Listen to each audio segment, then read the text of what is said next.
I love Needle Track. Stick around. Hang out with us. Cool. Yeah, we'll stay and hang around with us. With Alice Cooper.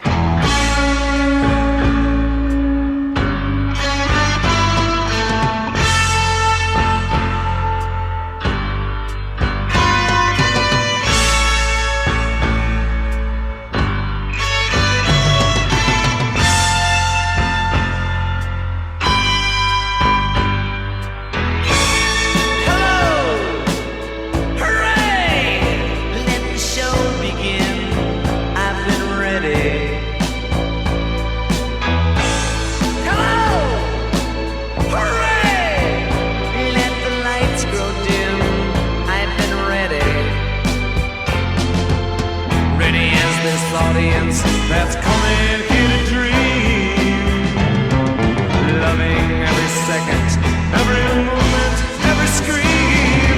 I've been waiting so long to sing my song, and I've been waiting so long for this thing to come. And I've been thinking so long I was the only one.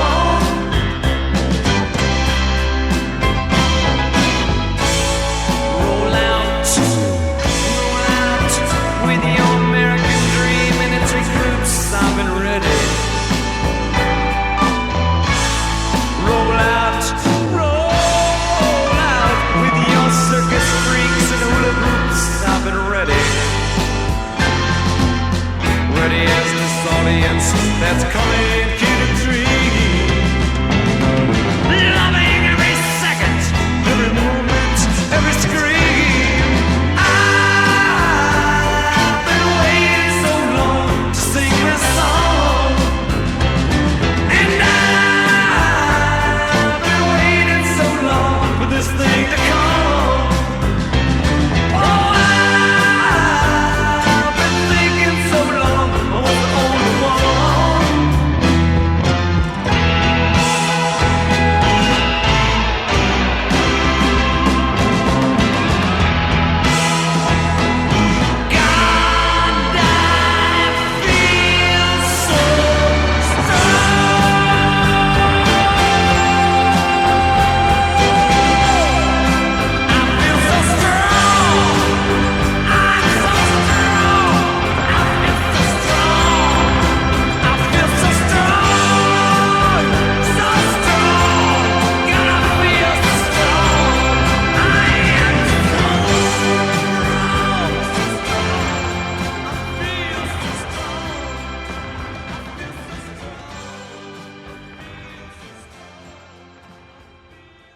Hey, Jeffrey A. here on Needle Tracks, hanging out, being cool with Alice Cooper. Not the front man, but the band. And for those of you who may not have known, it was a band to start with. It was Dennis Dunaway, Glenn Buxton, Neil Smith, Michael Bruce, and Vince Fournier. Now, Fournier became Alice Cooper, who, of course, was the front man and singer and personality, I guess is what you'd call him. Anyway, they did what most aspiring high school kids wanted to do. They left home and hung out in Phoenix for a while, where they were from, and then took off for Detroit, and were in Detroit for quite a long time. They were there when Iggy Pop was going on, and a lot of freaky kind of stuff. And they were pretty freaky, I guess you could say.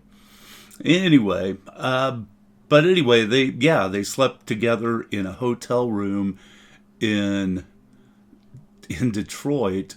They stayed in one room, all of them. And God, could you imagine?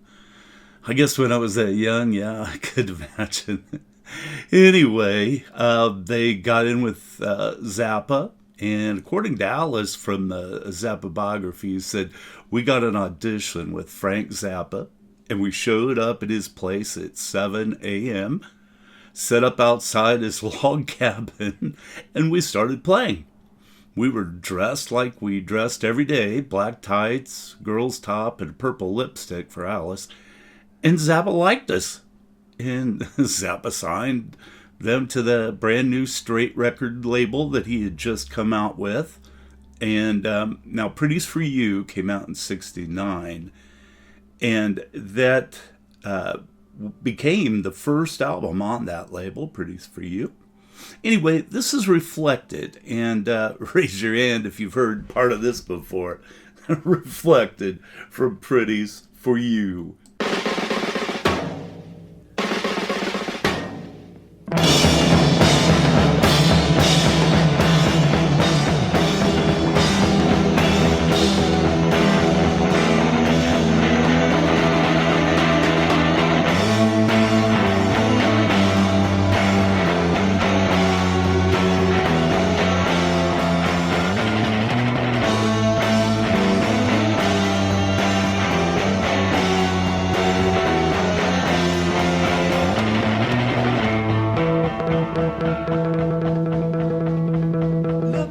Standing with your head held high, you will be reflected.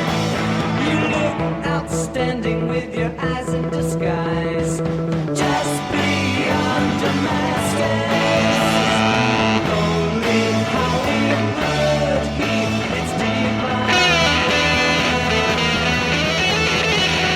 Surely, God, surely, all the time.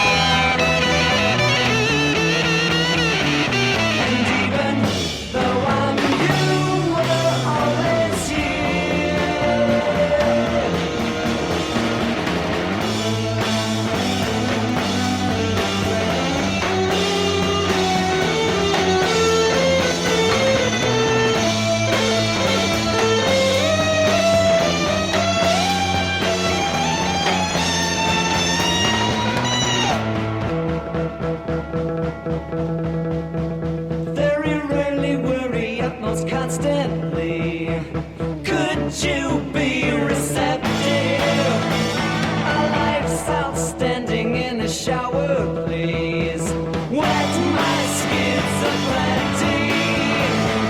Baby, what a day, all of the time. I'm surely glad, I'm surely all around.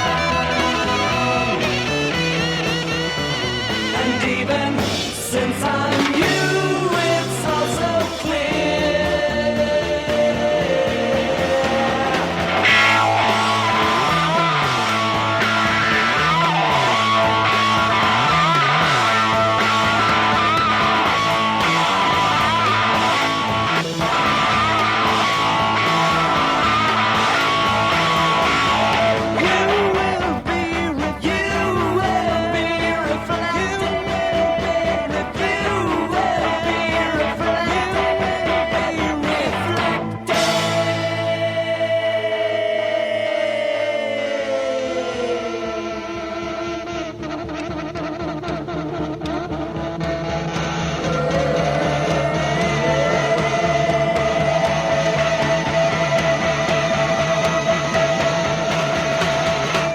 Lester Bangs was the chief album reviewer for Rolling Stone at its infancy, and he said at the time that Pretty's For You was listenable, but Alice Cooper's music can be dispensed with. Hell, just the fact that Rolling Stone even reviewed it was a big enough deal, really. In those days, maybe there wasn't as much to choose from, I don't know. But anyway, Easy Action, the second album, got a little promotion, but again, really, the band had not heard any of their music on the radio for the most part. Maybe some local stations might have played something every once in a great while. But they were also getting a bigger following locally. The only song off of this album, strangely enough, that they ever played live for a long, long time, for some reason, was Return of the Spiders. So let's hear a little Return of the Spiders from Easy Action here on Needle Tracks. Alice Cooper, such a lovely child. A pity though she's so violent. Mr. and Misdemeanor, middle of the roaders. Alice Cooper is unisex, raw, together and violent, just like you, fellow American, because there's a little bit of Alice Cooper in us all.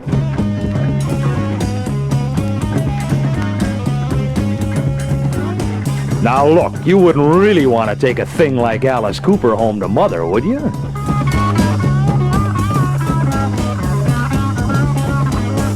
Alice Cooper, their new album, Easy Action, all for you on, you'll forgive the word, Straight Records.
Like I said, the band was hanging around Iggy Pop and around MC5, and to my way of thinking, they were early punk bands into some strange stuff, and I think Alice Cooper would definitely be fitting to that.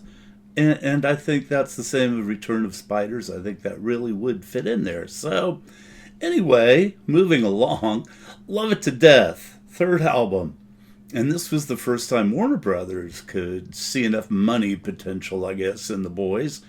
Now, 18 came out, went ballistically up the charts for somebody who had never really been there before, and it got to 27, and probably is the anthem that got to me when I first heard it, and thought, well, I'll check Alice Cooper out in the future, and man, it's been fun for me. Anyway, this is 18 backed with Is It My Body?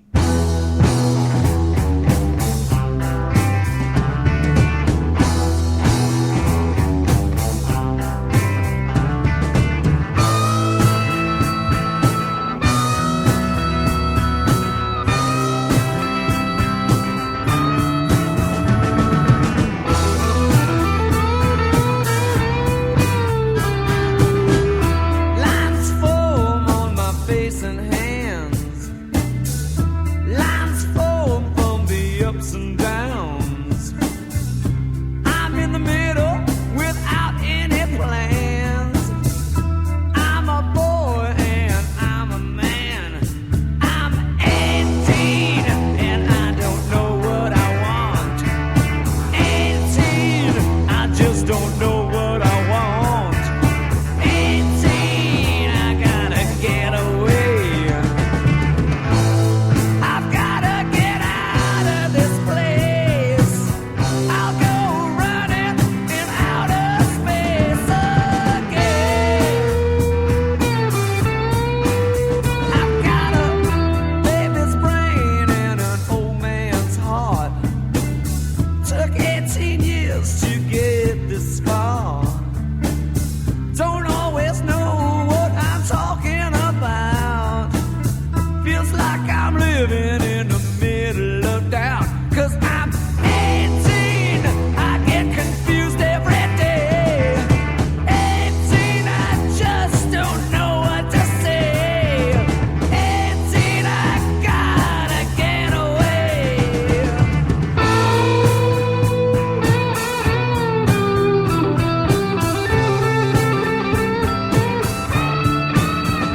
Lines form on my face and my hands.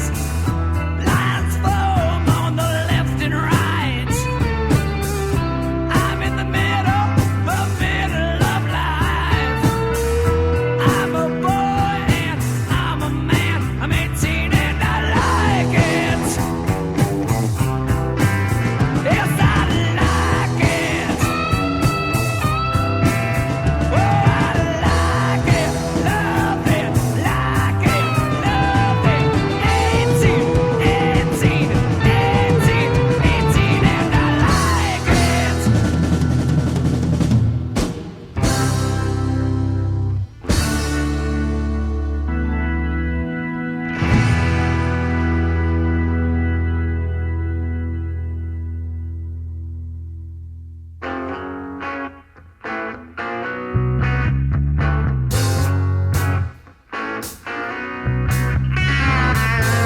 What have I got that makes you want to love me? Now is it my body? Someone I might be? Something inside me? You better tell me. Tell me. It's really up to you. Have you got the time to find out who I really am? Oh,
Love It to Death was the first collaboration with producer Bob Ezrin, who Alice described as our George Martin.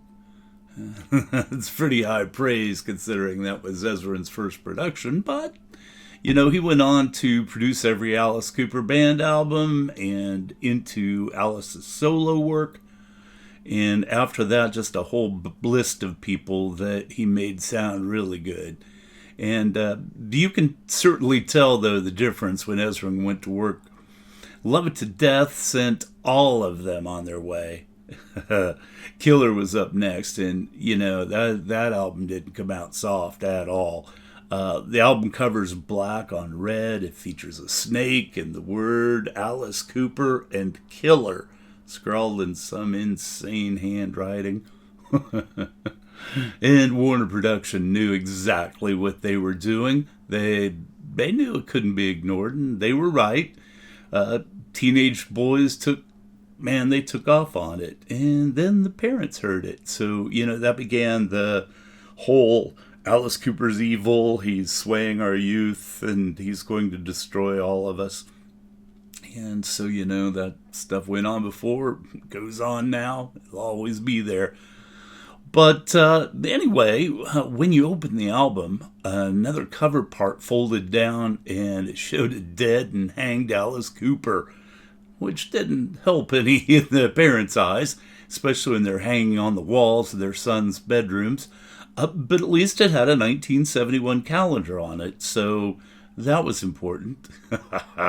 Here's the song Killer from that album.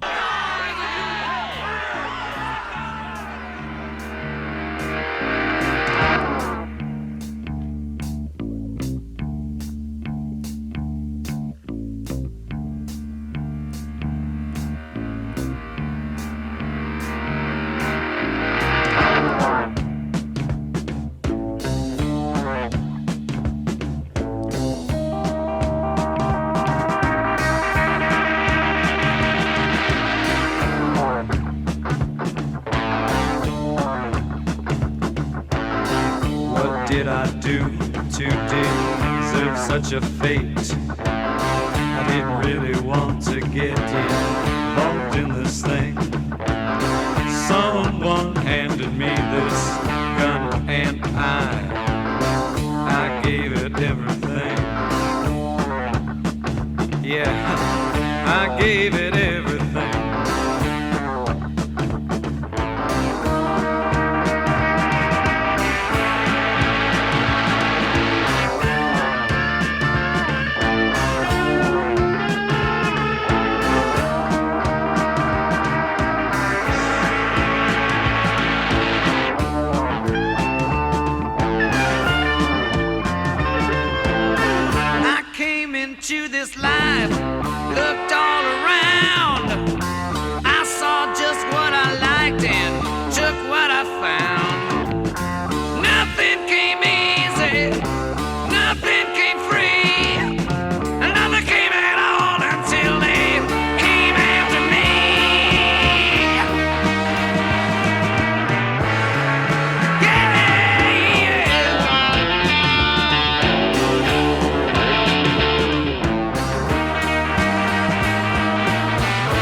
Well, this song Killer was the build-up to the ultimate hanging of Alice on stage, and it's followed almost by an elegy, and then you hear all of this crazy racket, and I don't know if it's Alice descending into hell or what it is exactly, but it's the perfect ending to a pretty good song.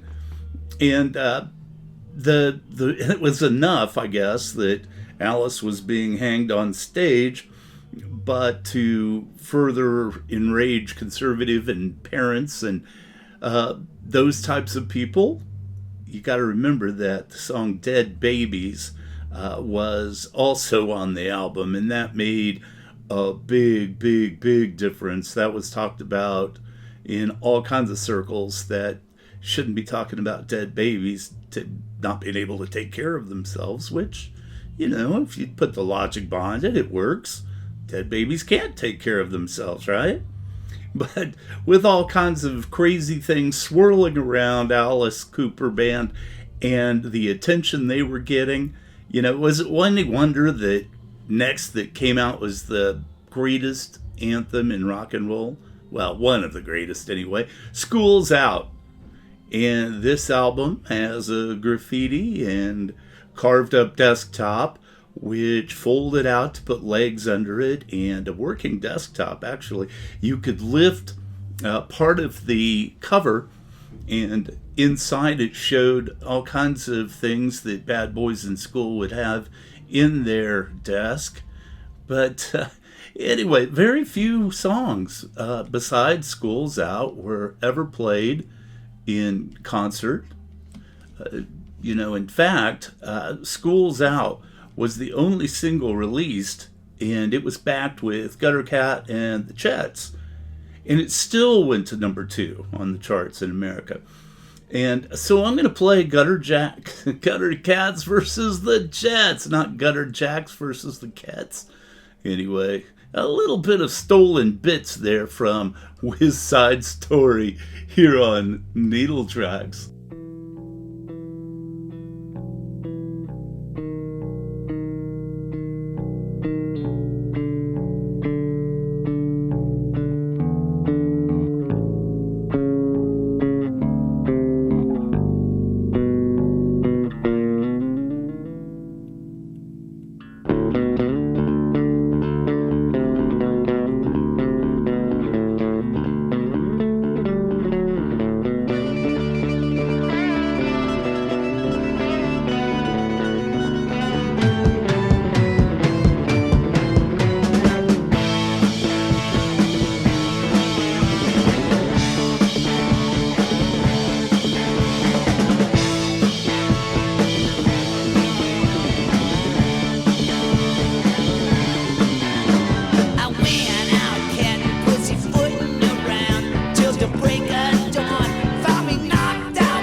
green-eyed Virgos flying.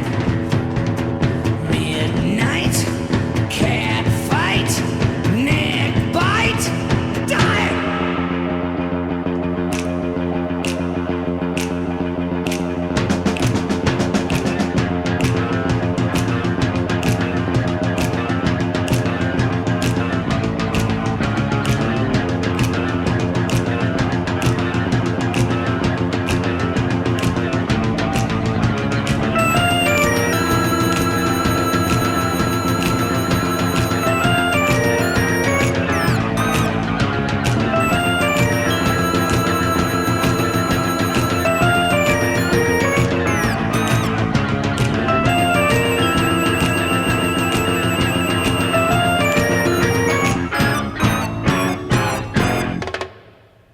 When you're a jet all the way from your first cigarette to your last dying day.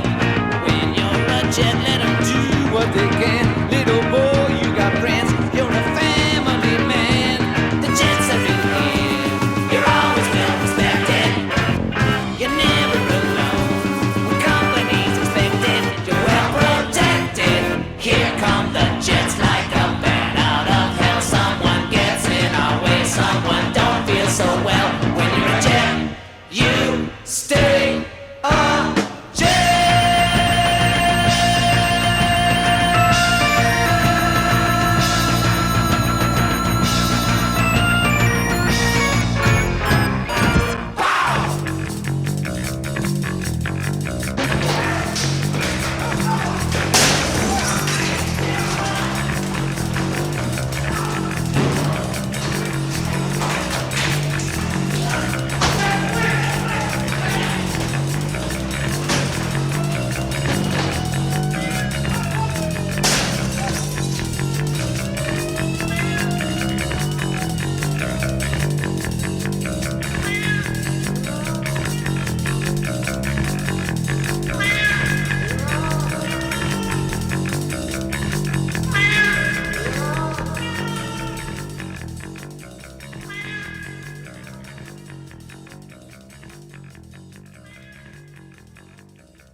Leonard Bernstein and Stephen Solheim went to their lawyers and said, hey, now, they got stuff on there that sounds like some things that we already did.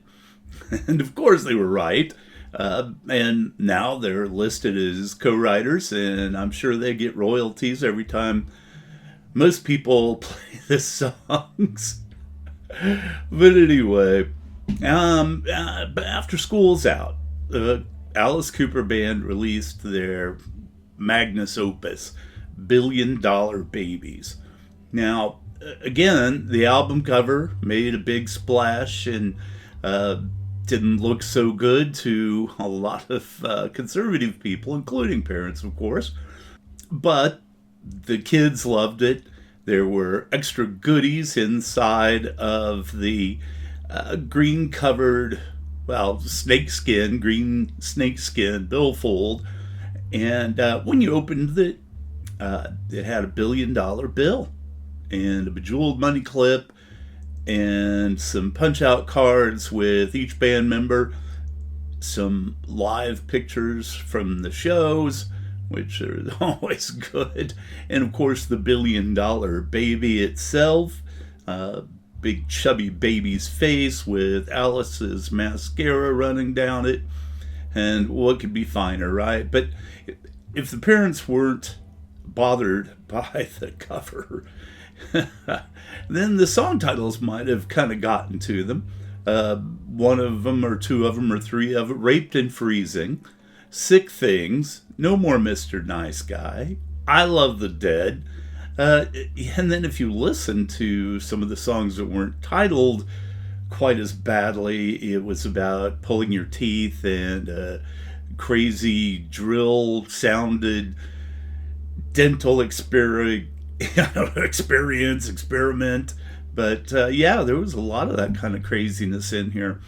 At the same time, Glenn Buxton, one of the founding members, the guitar player, he was laid up for an illness related to his heavy alcohol abuse. And it ended up killing him in the end. So the band had to hire a couple of people to cover for him.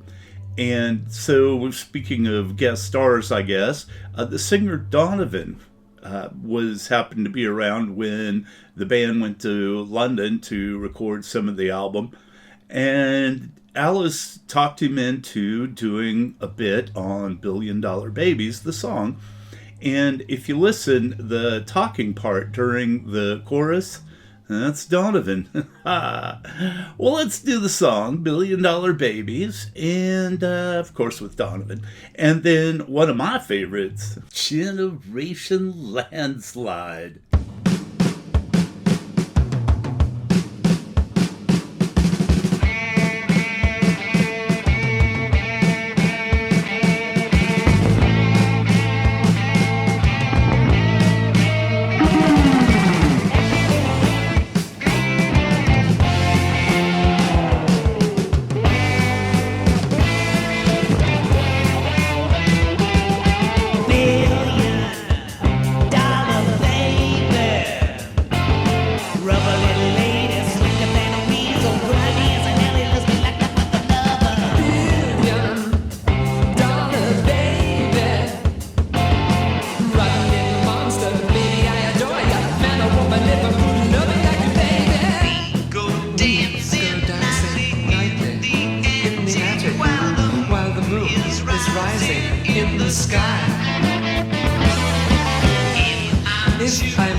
battalions were ruling the street scene.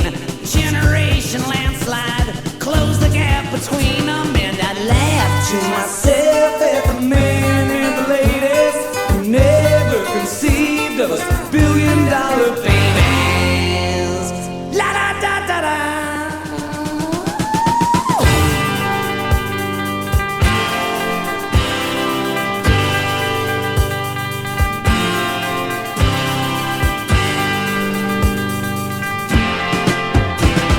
Militant mothers hiding in the basement, using pots and pans as their shields and their helmets. Molotov milk bottles heat from big high chairs, while mothers live burned birth certificate papers.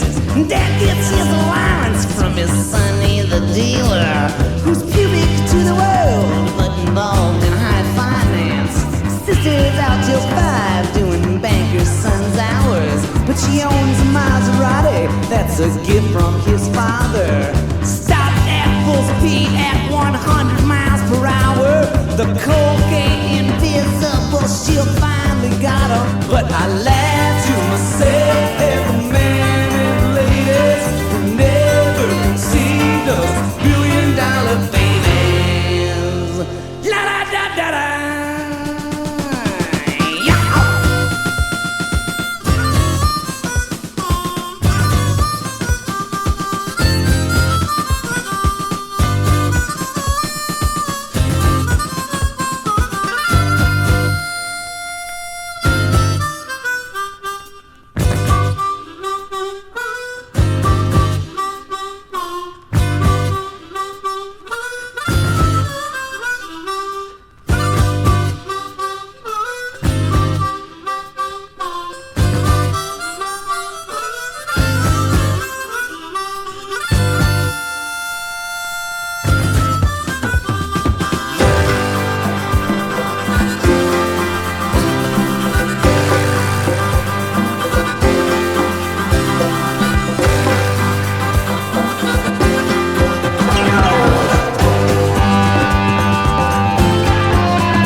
Muscle of Love was the end of the Alice Cooper group.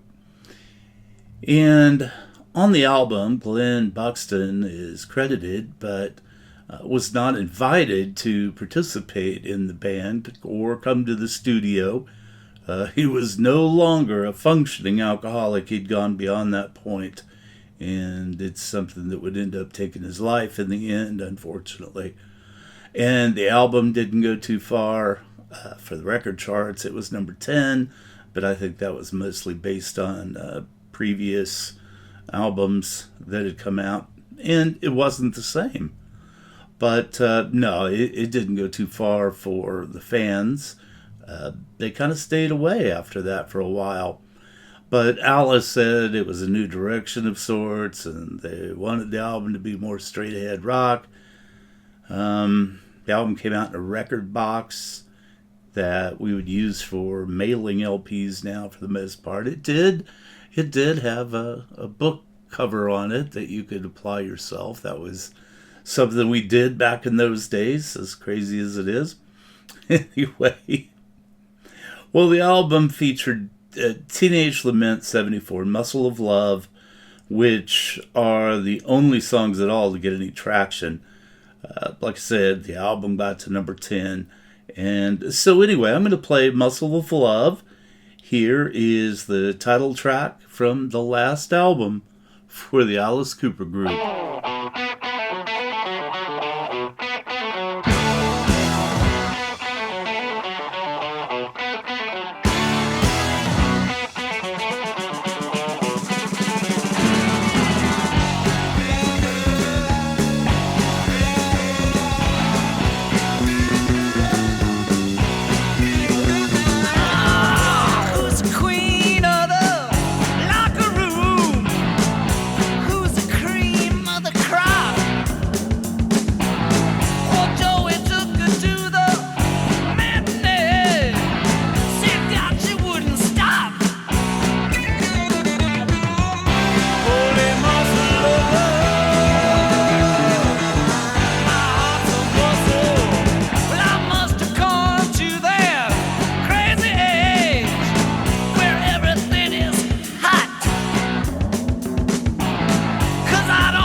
after the whirlwind of work from the past few years of traveling and touring and writing music and having to put it together on an album and do it as quickly as possible under the gun. I mean, it's not like they didn't make money or have fun. They did, but it's a lot of wear and tear doing those kinds of things.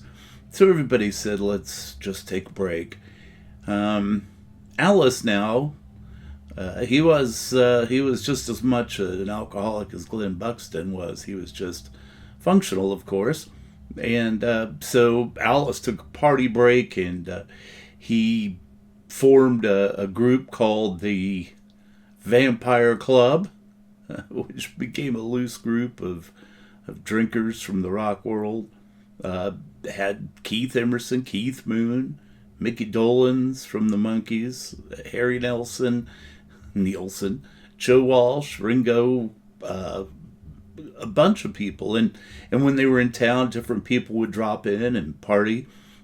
People like John Lennon, for example, and John Belushi would hang out when they were in town. They were all heavy drinkers at the time. And somehow a couple of them got out of there without too much problem. The rest of them, well, that's a whole different story, isn't it? But after that, of course, the band went their merry way. Alice changed his name legally to Alice Cooper. And, you know, with all that they did and all of the hubbub about dead babies and on stage, you know, death, and everybody was all in an uproar. And before you know it, after the band broke up, Alice is on Hollywood Squares in full makeup and singing with the Muppets. I mean, to me, it's sort of like Snoop Dogg was the badass gangsta rapper, and now he's doing commercials and hanging out with Martha Stewart. So, you know, those kind of things happen as well. But anyway, the rest of the band was pretty much out to fend for themselves. Dunaway and Michael Bruce formed a short-lived band called the Billion Dollar Babies. And again, it was pretty short-lived. The band disappeared into rock and roll history until the Rock and Roll Hall of Fame induction, and Alice demanded that the band be inducted, as well as he. They all showed up except for Buxton, who had died in 1997. I'm going to wrap this all up with Alma Mater from School's Out.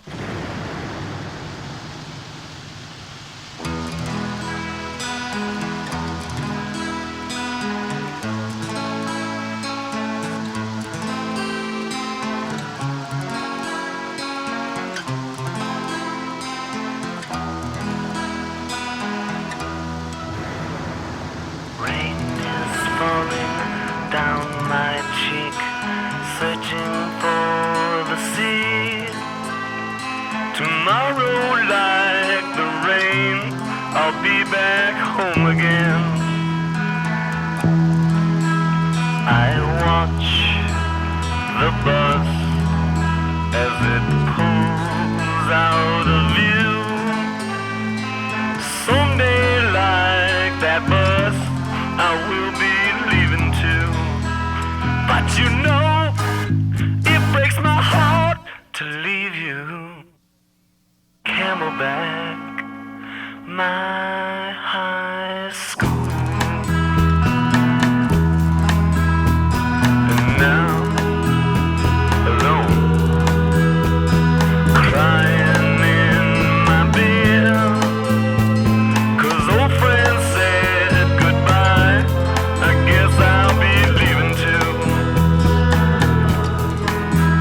But you know, it breaks my heart to leave you. Cortez, I miss you. Yes, I will. Yes, I will. You know I will. Yes, I will.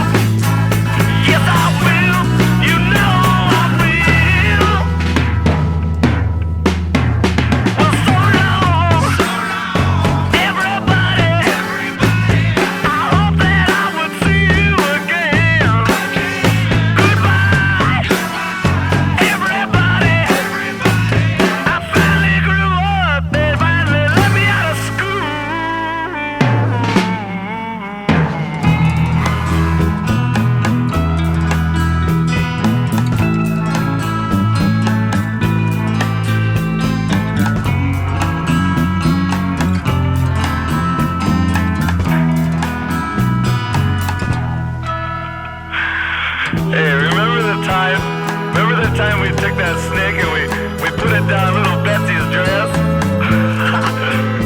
Now I don't think Miss Axelrod was much impressed. Now I don't think Miss Axelrod was much impressed. Well, I don't think Miss Axelrod was much impressed. Oh, goodbye, everybody. I hope that I would see you again. So long, everybody. How do you like that? They finally let me out of school. Goodbye. I wanna get out of here. They let me out of school. How about that, huh? Goodbye. Hey, goodbye, guys. Maybe I'll see you around sometime, huh? Hey, don't make a stranger of yourself, huh? Remember the coop, huh? I hope you don't forget me or nothing. Goodbye.